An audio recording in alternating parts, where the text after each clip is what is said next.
ശ്രീമതി ബിന്ദു, ഇതിനോടകം തന്നെ പേരൂർക്കട സ്റ്റേഷനിൽ നടന്നത് എന്താണ് എന്ന് താങ്കൾ വിശദീകരിച്ചു കഴിഞ്ഞു പലവട്ടം. വീണ്ടും ചോദിക്കേണ്ടി വരുന്നതിൽ എനിക്കും വിഷമമുണ്ട്, ക്ഷമിക്കണം. പക്ഷേ കടുത്ത മനുഷ്യാവകാശ ലംഘനമാണ് നടന്നിട്ടുള്ളത്. ഇനി ഇതുപോലെ ഒന്നും ഉണ്ടാകാതിരിക്കണമെങ്കിൽ പരമാവധി ആളുകൾ ഇത് അറിയേണ്ടതുണ്ട്. ഇത്ര ക്രൂരമായ സമീപനം ഉണ്ടായിട്ടുണ്ട് എന്നുള്ളത് അറിയേണ്ടതുണ്ട് എന്നുള്ളതുകൊണ്ടാണ് ഞാൻ വീണ്ടും അല്ലെങ്കിൽ ആവർത്തിച്ച് ഈ കാര്യങ്ങൾ ചോദിക്കുന്നത്. അന്ന് പേരൂർക്കട പോലീസ് സ്റ്റേഷനിലേക്ക് പോലീസ് താങ്കളുടെ ഫോണിൽ വിളിച്ചു വരാൻ പറഞ്ഞത് ഇങ്ങനെ മാല പോയിട്ടുണ്ട്, അത് അന്വേഷിക്കാനാണ് എന്ന് പറഞ്ഞാണോ?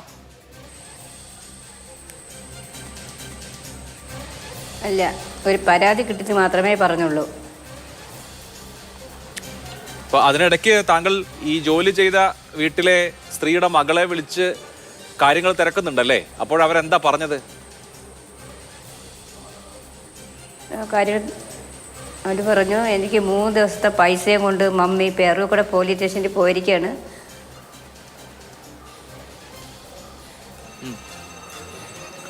അപ്പോ എന്തിനാണ് ഈ പോലീസ് സ്റ്റേഷനിൽ വെച്ച് പൈസ തരേണ്ടത് എന്ന് ചോദിച്ചില്ലേ? ഞാൻ ചോദിച്ചു, ചേച്ചി ഞാൻ വീട്ടിലാണ് ജോലി ചെയ്തത്, പിന്നെ ചേച്ചി ഇതിനെ പോലീസ് സ്റ്റേഷനിൽ പോകുന്നു ചോദിച്ചു. എനിക്കറിയത്തില്ല, ബിന്ദു ഓടിച്ചെല്ല് എന്നാണ് ഈ നിഷ എന്ന് പറയുന്ന അവരെന്നോട് മറുപടി പറഞ്ഞത്.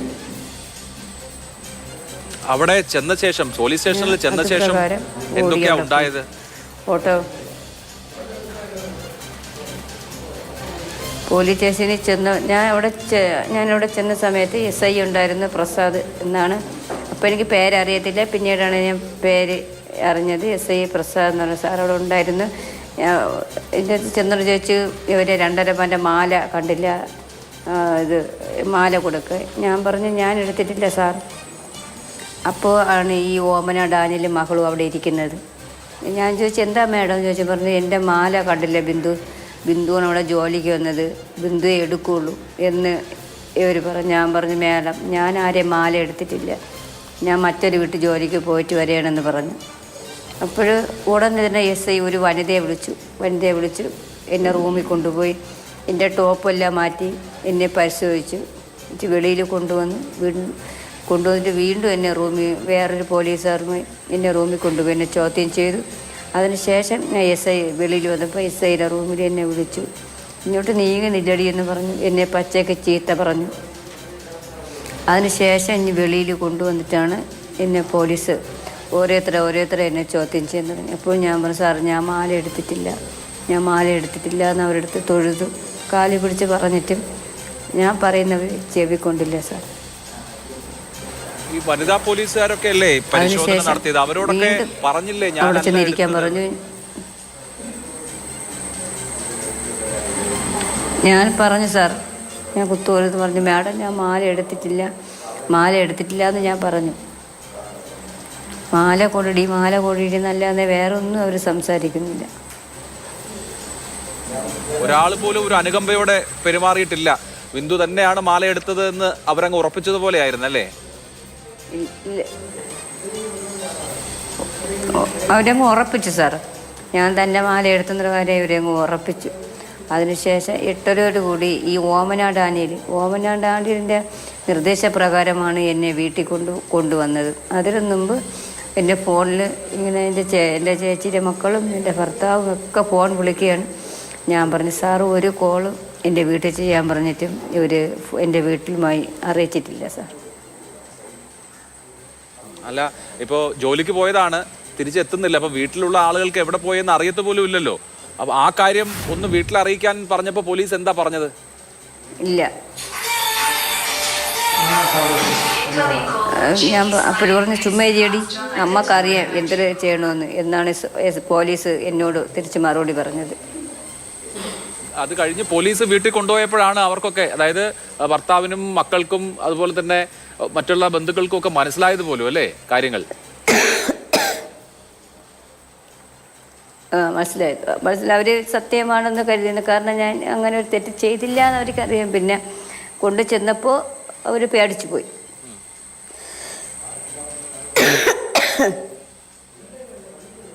ഈ വീട്ടിൽ കൊണ്ടുവന്നതിന് ശേഷം പോലീസിന്റെ പെരുമാറ്റമൊക്കെ എങ്ങനെയായിരുന്നു? തിരിച്ച് ഇവിടെ നിന്ന് എന്നെ തിരിച്ച് വീട്ടിൽ ഇവിടെ വന്ന് പരിശോധിച്ചിട്ട് എന്നെയും എൻ്റെ ചേട്ടനെയും കൊണ്ടുപോയി. അതിൻ്റെ പിറകെ എൻ്റെ ചേച്ചിയുടെ മക്കൾ അവർ ഓട്ടോയിൽ വന്നു, ഞാൻ കാറിൽ പോയി. കാറിൽ കയറി ഇച്ചിരി അങ്ങോട്ട് കഴിഞ്ഞപ്പോൾ ഒരു പോലീസുകാർ എന്നെ ഭയങ്കരമായിട്ട് ചീത്ത വിളിച്ചു. അവിടെ നിന്ന് അറ്റം വരെ എന്നെ ചീത്ത വിളിച്ചു.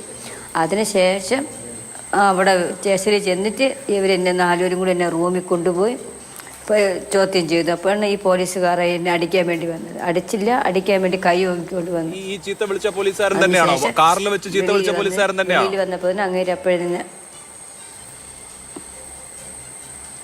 കാലിൽ വെച്ച ചീത്ത കുറച്ച് പോലീസുകാരൻ തന്നെ എന്നെ അടിക്കാൻ കൈ ഓങ്ങിക്കൊണ്ട് വന്നു. റൂമിൽ കൊണ്ടുപോയപ്പോൾ അടിച്ചില്ല, അടിക്കാൻ വേണ്ടി കൈ ഓങ്ങിക്കൊണ്ട് വന്നു. അപ്പോൾ ആദ്യം ദേഹപരിശോധന നടത്തി, പിന്നീട് വീട്ടിൽ കൊണ്ടുപോയി പരിശോധന നടത്തി. അപ്പോഴൊന്നും കിട്ടുന്നില്ല.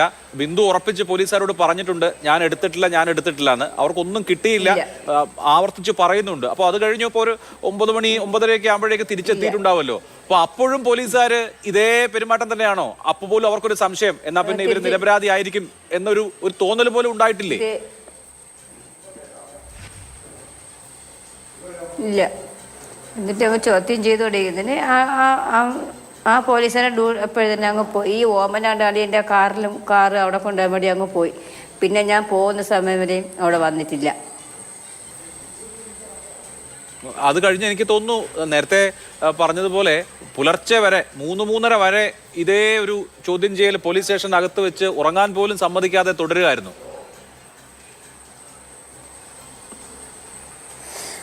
ചോദ്യം ചെയ്തുകൊണ്ടേയിരുന്നു. ഈ പ്രശ്നം എന്ന് പറഞ്ഞ ഉദ്യോഗസ്ഥനാണ് ഈ ചോദ്യം ചെയ്തുകൊണ്ടേയിരുന്നു.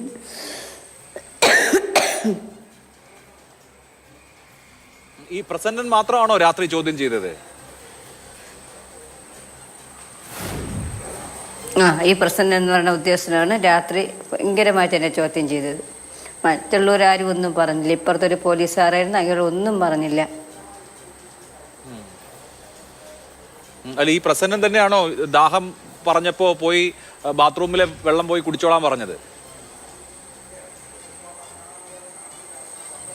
ഇയാൾ തന്നെയാണ് പറഞ്ഞത്. ഞാൻ ചോദിച്ചു, സാർ വെള്ളം ബാത്റൂമിൽ ബക്കറ്റ് കൊണ്ട് അവിടെ പോയി കുടിക്കുമെന്ന് പറഞ്ഞു. ഞാൻ ബാത്റൂമിൽ പോയി കുടിച്ചില്ല സാർ. ഞാൻ ബാത്റൂമിൽ പോയിട്ട് ഞാൻ ഇഞ്ഞ് കസേരയിൽ വന്നിരുന്നു.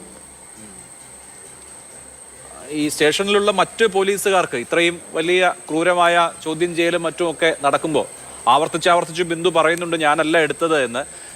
അത് അവരാരും ചെവിക്കൊള്ളുന്നുമില്ല. ആരും ഇടപെട്ട് ഒന്ന് നേരെയാക്കാനോ നിങ്ങൾ സമാധാനിപ്പിക്കാനോ അങ്ങനെ ആരെങ്കിലും, മനുഷ്യത്വമുള്ള ആരെങ്കിലും അവിടെ ഉണ്ടായിരുന്നോ പേരൂർക്കട പോലീസ് സ്റ്റേഷനിൽ? മനുഷ്യത്വമുള്ള എനിക്കറിയില്ല സാർ. എന്നോട് മാല കൊടി എന്ന് പറഞ്ഞാൽ അത് മാത്രമേ ഉള്ളൂ സാർ. അല്ലാതെ ഒരാളും നല്ലൊരു വാക്കോ പറയാനോ ഒന്നിനും ഇല്ലായിരുന്നു സാർ.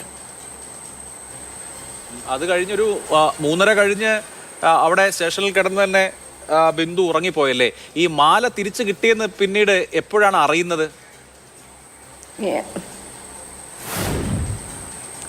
ഞാൻ അവിടെ നിന്ന് സ്റ്റേഷനിൽ നിന്ന് വെളിയിൽ റോഡിലിറങ്ങിയപ്പോൾ എൻ്റെ ചേട്ടൻ പറഞ്ഞത് അവർക്ക് മാല കിട്ടി എന്ന് എനിക്ക് എൻ്റെ അടുത്ത് ചേട്ടൻ പറയുണ്ടായി.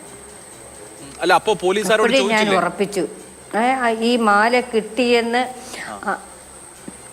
ഇല്ല സാർ, ചോദിച്ചു. ഞാൻ സ്റ്റേഷനിൽ നിന്ന് റോഡിലിറങ്ങി.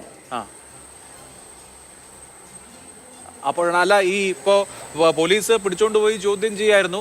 പുലർച്ചെ വരെ അവര് ചോദ്യം ചെയ്തതിന് ശേഷം രാവിലെ ഭർത്താവ് വന്ന ശേഷമാണോ താങ്കളെ പൊക്കോളൂ എന്ന് പറഞ്ഞത്? അപ്പോൾ ഒന്നും പറഞ്ഞില്ലേ? പൊക്കോളൂ എന്ന് പറയുമ്പോൾ ഒന്നും പറഞ്ഞില്ലേ? അങ്ങനെ രാത്രി 11:00 രാവിലെ ചേട്ടൻ വന്ന് SIയെ കണ്ടു, സംസാരിച്ചു. അപ്പോൾ ഈ ഓമനാടാളിലെ മകളും അവിടെ നിൽക്കുക. എന്നെ വിളിച്ചിട്ട് പറഞ്ഞു ബിന്ദുവിന് പരാതിയില്ല, പിന്നെ ബിന്ദുവിനെ വെറുതെ ഇവിടെയാണ്, ബിന്ദുവിൻ്റെ മക്കളെ ഓർത്ത് ഇവിടെയാണ് എന്ന് ഈ ഓമനാടാനിയിൽ എന്നോട് പറഞ്ഞു. എന്നിട്ട് ഞാൻ ജോലി ചെയ്ത പൈസ 1500 രൂപ ഞാൻ മേടിച്ചു. അല്ല, ഓമന ഡാനിയലും അപ്പൊ ബിന്ദുവിനോട് പറഞ്ഞില്ല മാല ഞങ്ങളുടെ വീട്ടിൽ തന്നെ ഉണ്ടായിരുന്നു എന്ന് പറഞ്ഞില്ല? ഉണ്ടായ ബുദ്ധിമുട്ടിന് ക്ഷമിക്കണമെന്നോ അല്ലെങ്കിൽ തെറ്റിപ്പോയെന്നോ ഒന്നും പറഞ്ഞില്ല അല്ലേ? പറഞ്ഞില്ല സാർ. ഇല്ല, ഒരക്ഷരവും മിണ്ടിയില്ല സാർ. ഒരൊറ്റ അക്ഷരവും എന്നോട് അവർ മിണ്ടിയില്ല. പോലീസുകാരും ഒന്നും പറഞ്ഞില്ല? ഒരു പോലീസുകാരൻ പോലും?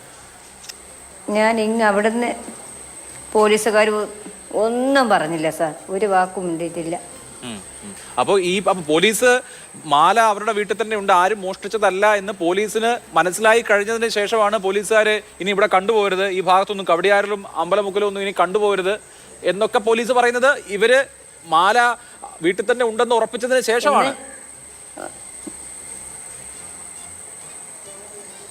ശേഷം ഞാൻ ഇനി സ്റ്റേഷനിൽ വെളിയിൽ ഇറങ്ങി.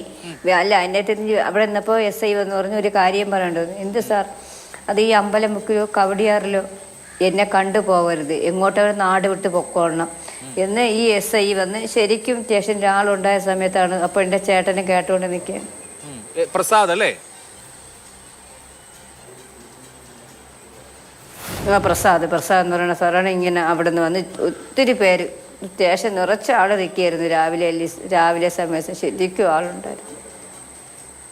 അതായത് പ്രസാദിനെ ഇപ്പം സസ്പെൻഡ് ചെയ്തിട്ടുണ്ട് സർക്കാർ. പക്ഷേ ഒരു പോലീസ് ഉദ്യോഗസ്ഥൻ SI ഒരു രാത്രി മുഴുവൻ ചെയ്യാത്ത കുറ്റത്തിന് ഒരാളെ ഭേദം ചെയ്യുക, ചോദ്യം ചെയ്യുക, അപമാനിക്കുക, അതിനുശേഷം ആ ചെയ്തിട്ടില്ല കുറ്റം, ആ മാല അവിടെ കിട്ടിയിട്ടുണ്ട്, ഒരു കുഴപ്പവുമില്ലാതെ ഒരാളെ ഇത്രയും നേരം ദ്രോഹിക്കുകയായിരുന്നു എന്ന് മനസ്സിലാക്കിയതിന് ശേഷവും പിന്നെ ഒരു തരത്തിലുള്ള പശ്ചാത്താപവും കാണിച്ചില്ല, ഒരു ആശ്വാസവാക്കും പറഞ്ഞില്ല എന്ന് മാത്രമല്ല ഇനി ഈ നാട്ടിൽ കണ്ടുപോകരുത് എന്ന് ആജ്ഞാപിച്ചു.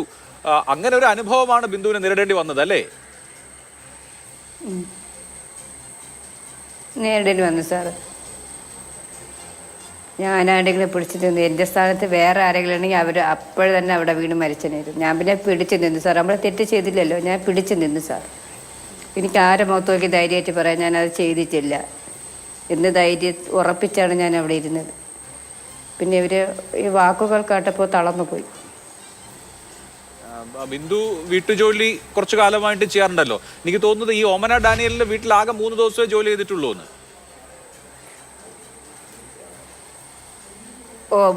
മൂന്ന് ദിവസമേ ഞാൻ അവിടെ പോയിട്ടുള്ളൂ സാർ. പിന്നെ ഞാൻ പോയിട്ടില്ല. പിന്നെ പിറ്റേ ആഴ്ച പോകാൻ വേണ്ടി ഇരിക്കുകയായിരുന്നു.